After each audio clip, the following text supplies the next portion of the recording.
Welcome back, Matthew. Thank you so much. Welcome back to you too.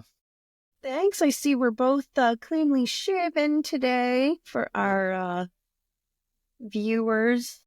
We are looking fresh, ready to share some knowledge and insight. All right. So I think you told me today we're talking about the difference between mentor coaching and supervision. That sounds about right. It is a very important topic.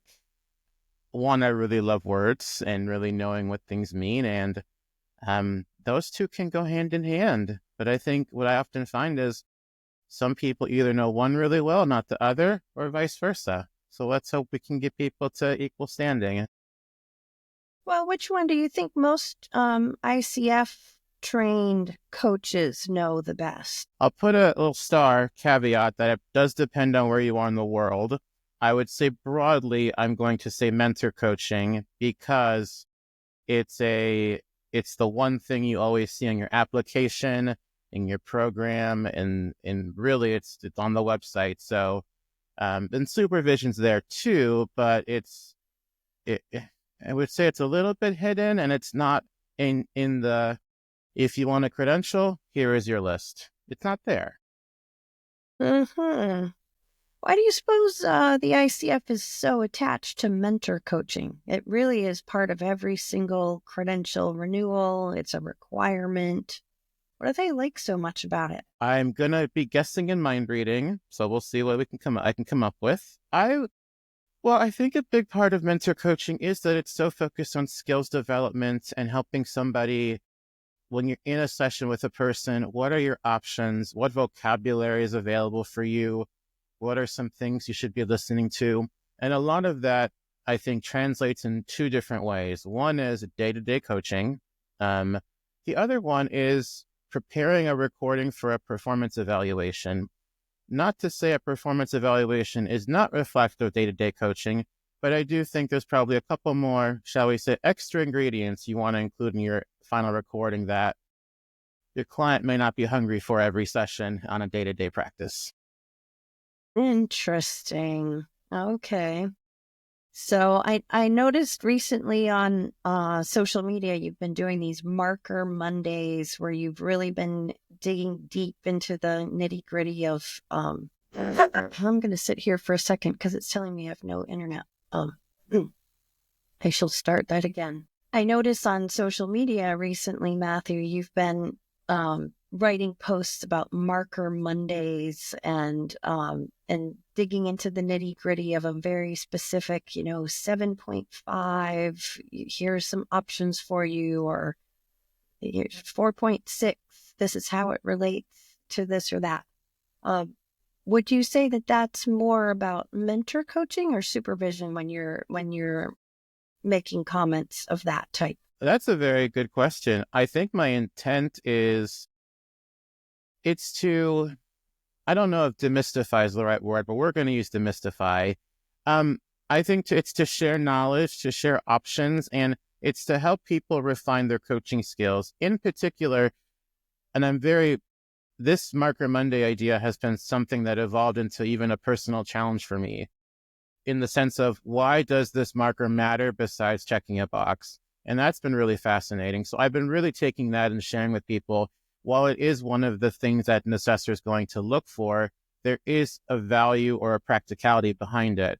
And I think where the gap is that until you have the PCC marker, the PCC credential, and then you can do the PCC marker training, there's not a lot you're kind of in the dark. You just are coaching based on what like passed down from the ancestors, from the teachers, like, oh, this is what it means, but you don't get to see the actual manual. And while that manual is helpful for assessment, it also gives you a sense of this is what things can sound like.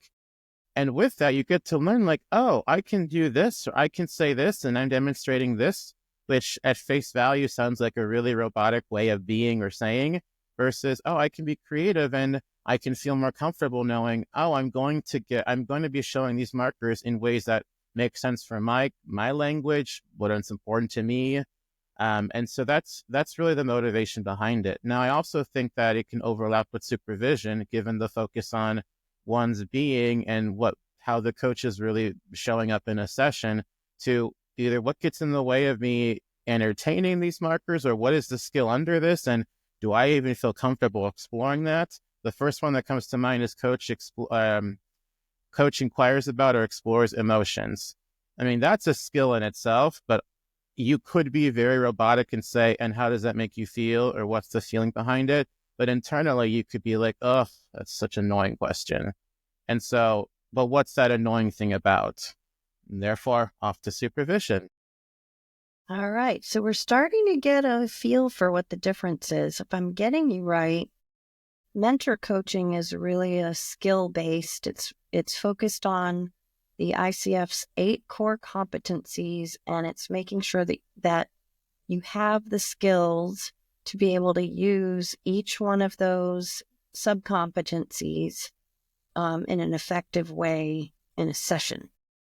Did I get that right? Yes. And I think it's actually great that you framed it that way, because there are some that have to deal with how a person is outside the session. Unfortunately, I don't think those get as much attention because you can't quickly see them. So, but overall, yes. Mm-hmm. Yeah. So the code of ethics, or um, just your posture as a coach, could also come into play. Your mindset, your willingness to learn, which I imagine is a bit of a gray area with supervision, because the way I understand supervision is it's really much more about who you are as a coach and what's going on inside of you as a person, how you are as you live your life, what kinds of things come up for you during sessions. And so it's less obviously skill-based, and maybe a little more philosophical or even therapeutic for the coach. How would you describe it? I appreciate the therapeutic and the philosophical, so I will definitely echo those. I know for me, when I was trained initially in coaching in a very US-centric mindset, and so a lot of places in the US, I know the school that I went to, a few that I did, have never brought up supervision, or they said, we don't know what that is, but here's mentor coaching. I'm like, okay, well, that doesn't answer my question. So I think supervision is really a great place where you can be you and figure out how you can be more of you in a coaching session. I know for me that I thought that I had to change a lot of who I was in a coaching session, and sure, you can't really become a better advice giver. That is something to let go of for sure. And that's also what supervision can help with. And so I think if a person is struggling with something internally, or something that isn't, if the question they're asking is, how can I say this in a nice way or a better way? I think if you're having those kinds of questions, you can go to mentor coaching. I think in supervision, you can think about, why is this so hard for me to look at this? Or why is it so challenging for me to respond in a certain way? What's the internal noticing, maybe even a battle that you're having? And so I think it really provides a great space to just be very honest with what you're experiencing in the profession and as a coach. And how do you make the best of it and have the most fun possible? I like to think of it, I just came up with this metaphor maybe 5 seconds ago, so we're going to see how it goes. In some capacity, mentor coaching is like going to the gym, and it's very structured. You know exactly what you're going to work on today. I think supervision might be more like a playground, where you need the time to play, and you have someone there to help you play. You're not just roaming around by yourself, because that's bad parenting. Mm-hmm. Interesting. In your opinion, is there sort of a different feeling that you get when you go into a mentor coaching session versus a supervision session? That's a good question, which is why you asked it, so thank you. I think when I'm going into mentor coaching, typically I have prepared a recording, and that's going to be the main dish, the centerpiece. And we might have conversations around it, but it's always going to start there.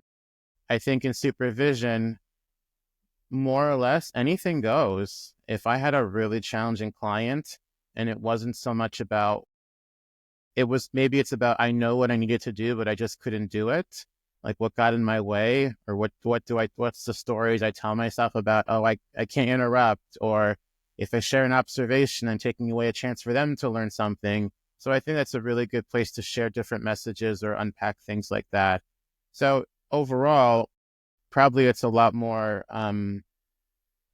freeing, and you can really go in a lot of different directions and really uncover a lot. I think the same can be true about mentor coaching, but there is something right in front of you, this recording that, or even a live demo that pretty much is the focal point, and we can't ignore it. And yet it doesn't have to be 100% the full thing, but certainly it's very much, how do you work those muscles? And then supervision might be more, how do you just be? And so I think more abstract things are really a good place for supervision. And I personally I think I don't feel judged in either place, but I think supervision feels a lot more freeing because I can go in different directions. I can talk about, I've had this with this many clients where maybe I might feel a little bit limited with the client in this recording. Mm-hmm. I guess for me, it does. I kind of go into the two kinds of sessions feeling a little different, which may or may not be the case for other people. I don't know, but I think both of them feel really vulnerable to a lot of people, especially if you're going in for the first time. Whereas back to your gym analogy, if you were going into the gym and you were going to meet with your personal trainer and they're going to tell you, when you go to lift this dead weight, you're going to want to hold your wrists in this way and you're going to want to bend your knees like that. And it's maybe a little bit more of the technical aspects of how are you going to use your muscles in order to get the results that you want. And so maybe there's a bit of a intellectual, there's specific guidelines that you might be looking at, and techniques, tools, skills might be more the focus. Whereas when I go into a supervision session, I tend to feel much more contemplative. It can feel a little bit more scary to me if I'm like, oh no, this person wanted coaching about how to get back together with her terrible mother, and I'm doing the opposite in my life. And so this is going to feel, that session was really hard for me. And I maybe I will reveal more about myself and my journey and my context and some blocks or something deeper that's going on with me. I think either one of them can feel vulnerable, but especially supervision. The first time I ever heard of supervision was actually when I was in a spiritual direction course with the Jesuits, and they were teaching us supervision, and we were meant to come both to mentoring and to supervision sessions with a transcript, a verbatim transcript. But the difference between the mentoring session was the transcript was really just, my client said this, then I said this, and we looked at that. But then for supervision, we had another column where we were meant to come into the session saying, this was the mind reading that I was doing while the client was talking, and this was what I was feeling when I was saying something, and these are the thoughts that were going through my mind that were getting me a bit stuck or off. And so it was this whole other column about me that wasn't coming into play with mentoring, and it was during supervision. And we used, I think, a really common model, the seven-eyed model that a lot of folks use in supervision, where you're looking at what was the relationship between me and my supervisor. His name was Father Sidney. What was it like for the two of us to be in a room together, and how did that relationship change what was possible between me and my client? And so those were two of the seven eyes. We could look at, what is this whole context that we're in? For example, that was in a Catholic Jesuit retreat center setting that I was doing that supervision, and I'm not Catholic or Jesuit. And so there was that context that could come into play. The kinds of people that I was seeing for spiritual direction were very different than the kinds of people that my supervisor might see. So that might be another eye that we could look at in the greater context. Or he was an Indian man in his 80s, and I was, an American woman living in Kenya in my, I don't know, I think it was my 30s back at the time. And how did that come into play in supervision, which isn't the kind of thing you would necessarily bring up in mentor coaching, I wouldn't think. And I think if it did come up, I think there could be, now there's no mentor coaching police, but I think there could be some sense of at what point do we go back to the recording? Or I think in supervision, we might stay there and we might go in any direction. And if there was a specific desire for the session, of course, we could revisit that. But I think we could just really start to see where it takes us. In many ways, like a coaching conversation. What about some gray areas? Like, let's say, for example, somebody comes in and you're looking at their transcript and it's a mentor coaching session. And you notice that they're saying some things like, tell me more, and being a little bit directive, or having a little bit of power dynamics coming into their skill set. And you're wondering, is it possible that you're this person's boss, or is there some other power play coming in here? Where does that fall for you? It can definitely go either way. And I think you bring up something also interesting is I've noticed for myself, mentor coaching is a good place to start to find out what you can bring to supervision.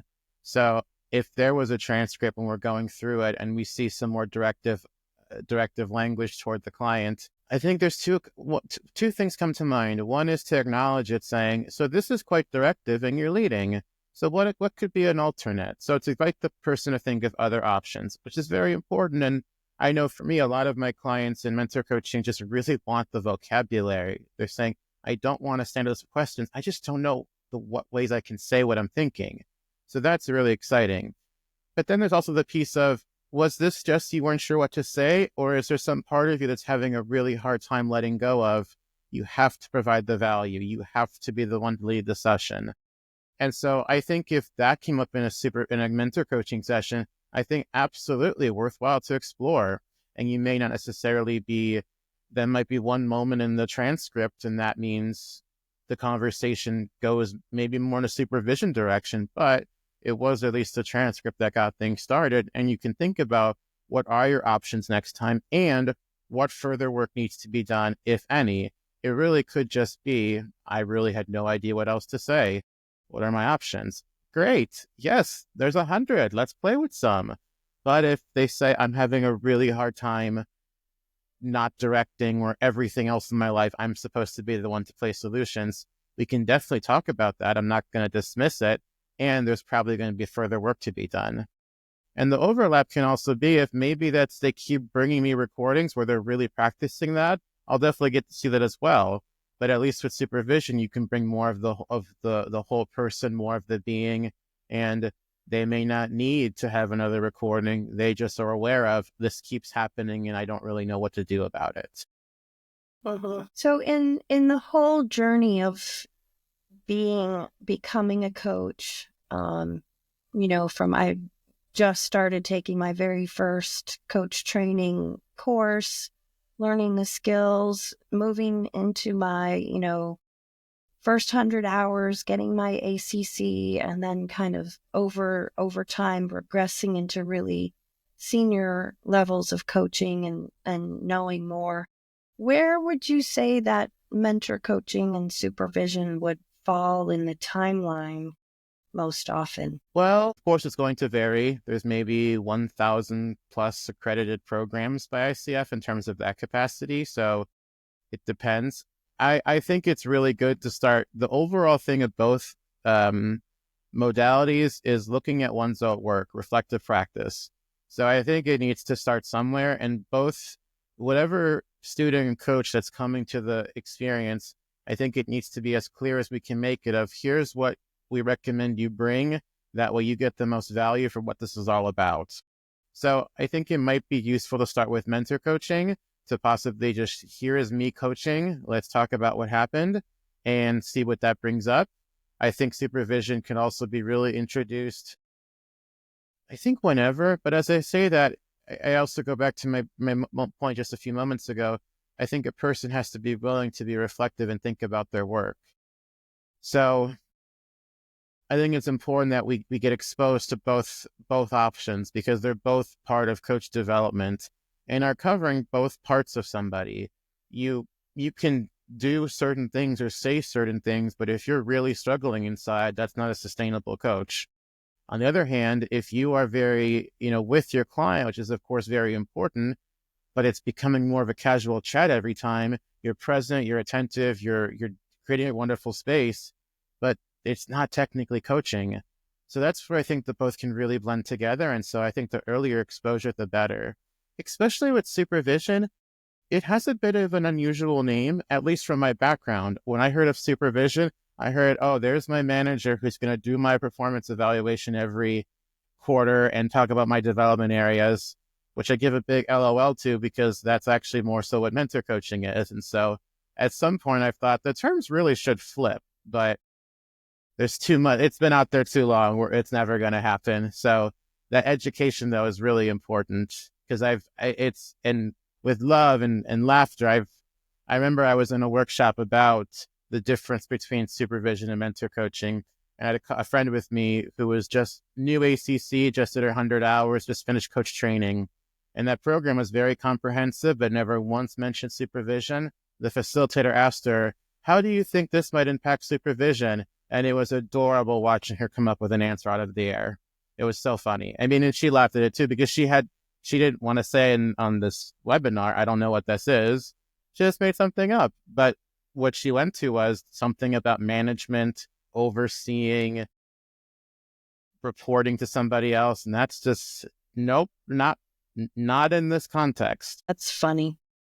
Yeah. I don't think we ever really need to make a case for mentor coaching, because it's just a requirement, at least in the International Coaching Federation world. You've got to do 10 hours even to get out of your first training course. You got to do another 10 hours every time you've got a credential renewal or a credential upgrade.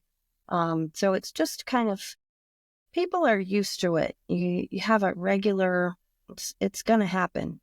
But sometimes I think people need to hear more of the case for supervision, because it's optional. There is at no point, at least not yet, is it an actual requirement, even though for any credential renewal or upgrade, you can get 10 of your core competency hours through supervision.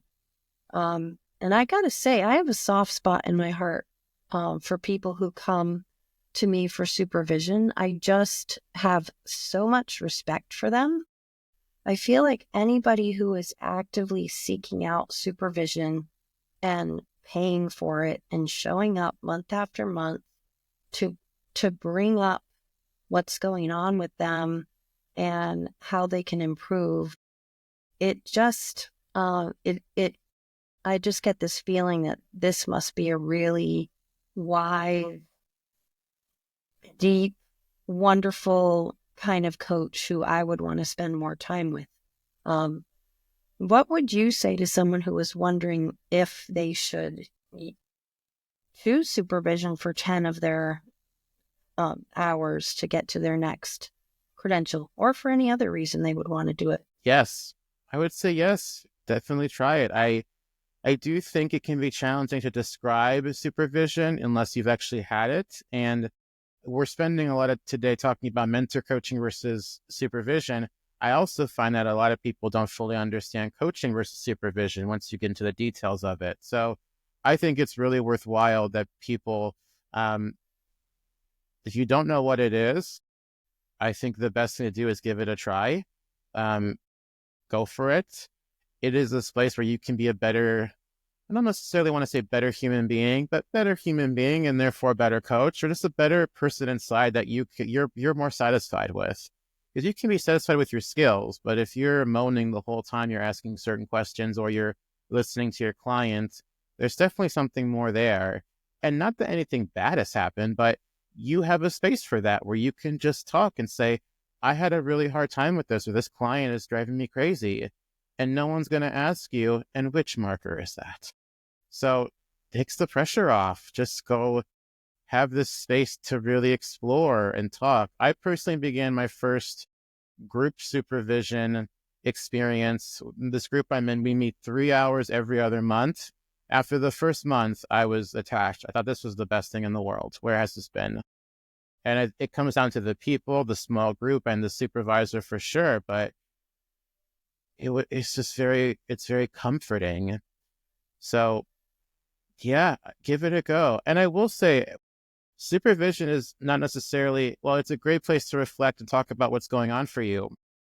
But you really can be your full self. So there's a music video by Beyonce where she has playfully running around with a baseball bat and hitting things. I don't know which song it is. And I once told to my supervisor, this is how I sometimes feel. Like, this week was ridiculous. None of my clients were prepared. I am just so frustrated. I want to go take a baseball bat and just hit a bunch of trees and be in a music video. So I'm bringing a lot of energy. You could say it's like heated or angry energy. And that's still okay for supervision. It can also be a really good place to cool down. So if you're not somebody who isn't very reflective or at this point or is really thinking deep, but you're getting frustrated and you just want to scream into a pillow, supervision is also for you. Yeah. So you were talking about what's the difference between coaching and supervision. Would that feel like a coaching session to you to come and just, express yourself and have someone listen to you, or is there something different that would happen? Yeah, this is an area that I'm still figuring out, well, helping other people figure out. I think it's really nuanced because I have seen supervision sessions where there is an invitation for what is our focus for today? Sometimes what is your outcome and what do you want to walk away with? And how would you know you got it? Which I think those questions are fundamental for anything in life, to know what you want and how you're going to know you got it. And so I think it can feel challenging because sometimes it can seem it's just coaching coaches on coaching. And that's not entirely what it is.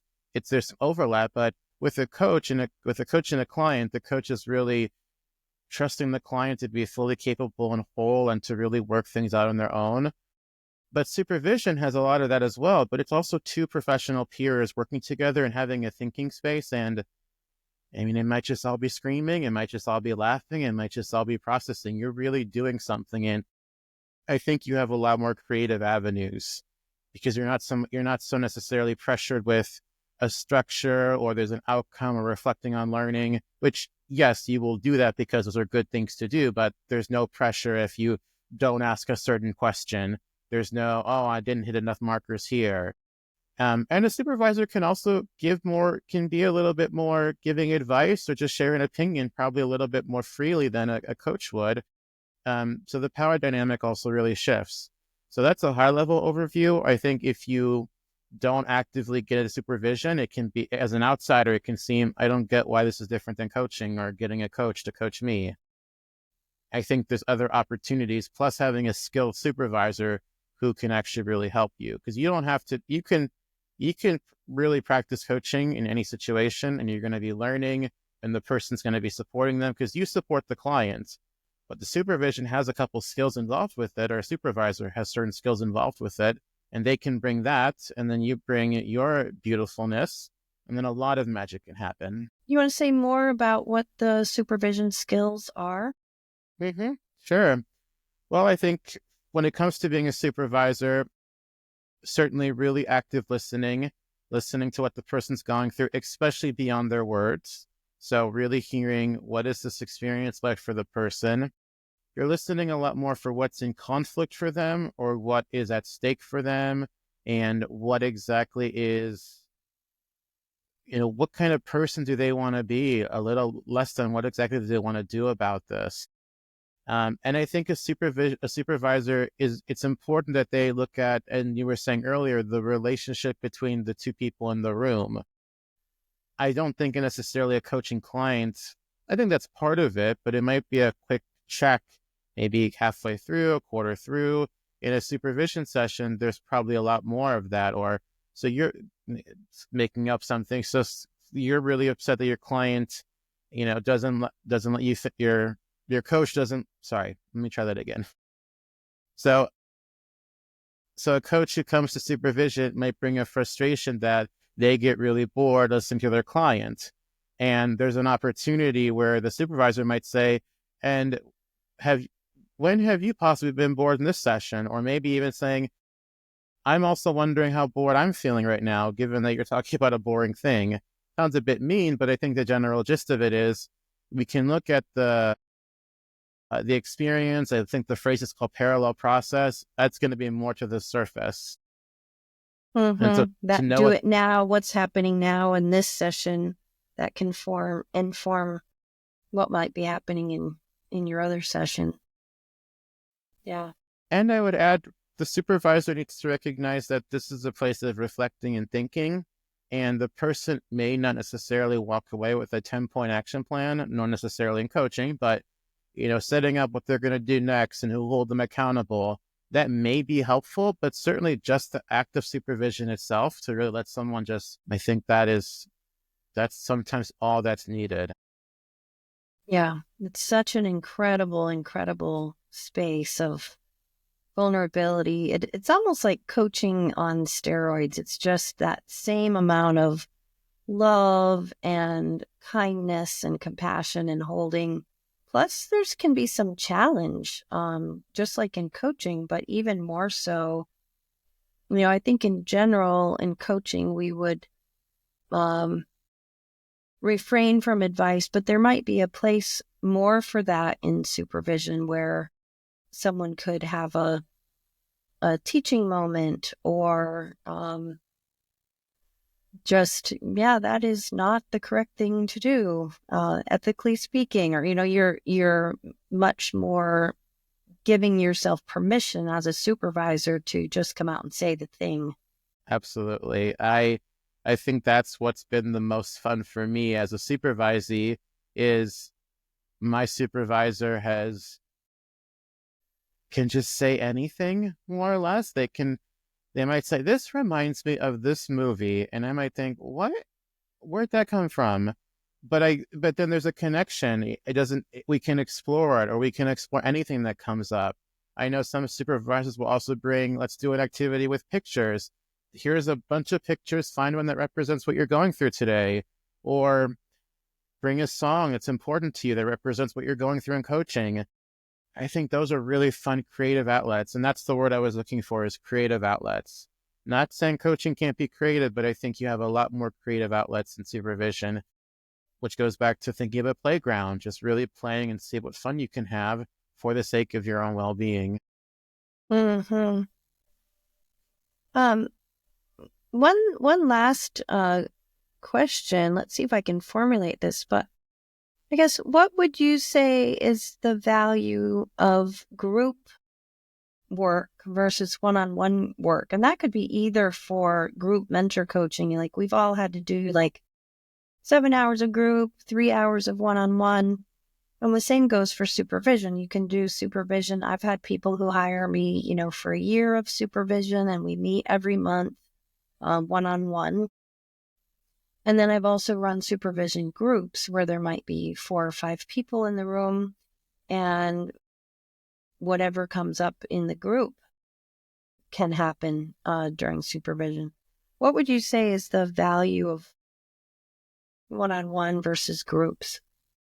I adore this question. All right, where do I start? And this is mainly me. I'm not always a huge fan of group mentor coaching. I think sometimes it can feel, if you don't know the competencies well, or you are watching someone else coaching, it can be nice and inspiring, but you don't really get the chance to necessarily jump in there and say, oh, ask this instead. You might offer it at the end. And so there's a dialogue for sure, but it's definitely more structured and very focused on a coaching session or something like that. Likewise, mentor coaching can also be drop in. Just everyone come in here, play with some coaching, and then thanks for stopping by.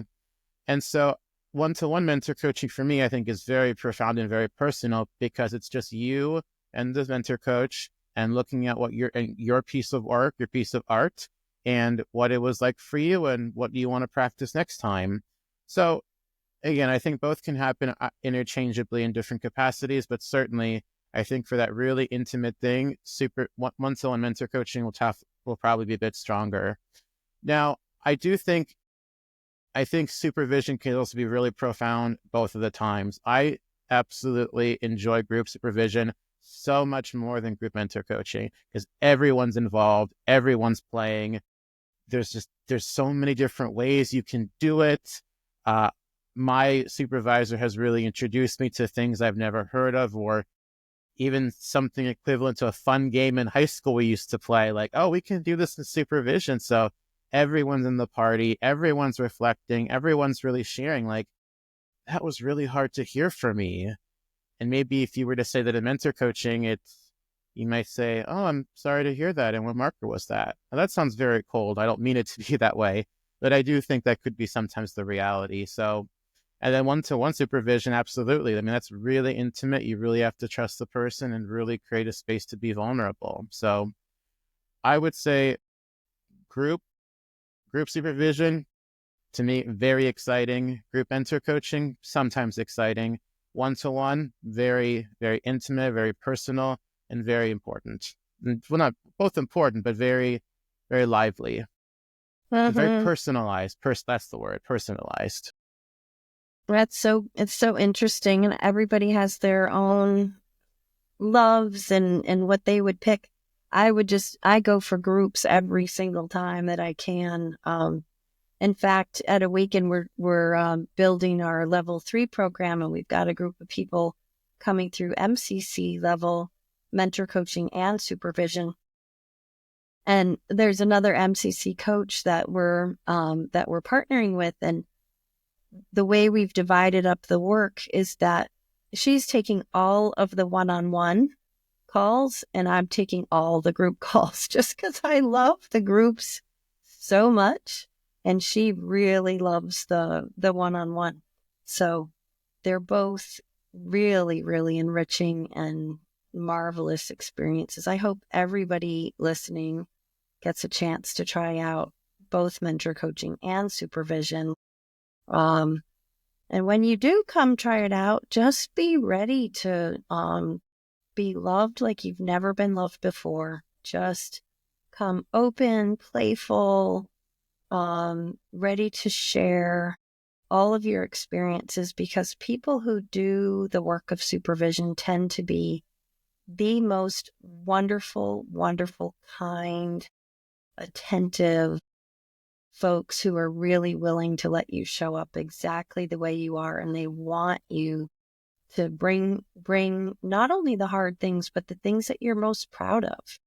We want to hear everything, the good, the bad, the ugly, all your strengths, whatever's challenging for you, and build from where you are now to who you can really flourish and become as a coach. Anything that we didn't say yet, Matthew, that you think would help people, either motivate them to do more supervision or mentor coaching, or know what it is if they're thinking about it? The group versus one-to-one really is lingering with me because I've thought about it before, but other things are coming up. And I think that one thing about the groups is, unfortunately, the groups do have limits for credentialing purposes, which can be frustrating. And I still would I know for me at first, I did 10 one-to-ones, and I loved that for mentor coaching. And once I got into the groups, I realized, oh, this is what a group is all about. So I would say definitely give both, and both groups and one-to-ones, supervision and mentor coaching. Absolutely give both of them a try and really just play in whatever the environment is. Everyone does it a little bit differently, and you're really going to get that experience of being a peer professional and making yourself better and everyone else better. And as you just said, celebrating all the wins and what you're proud of, and wins from little things to like, yes, this happened.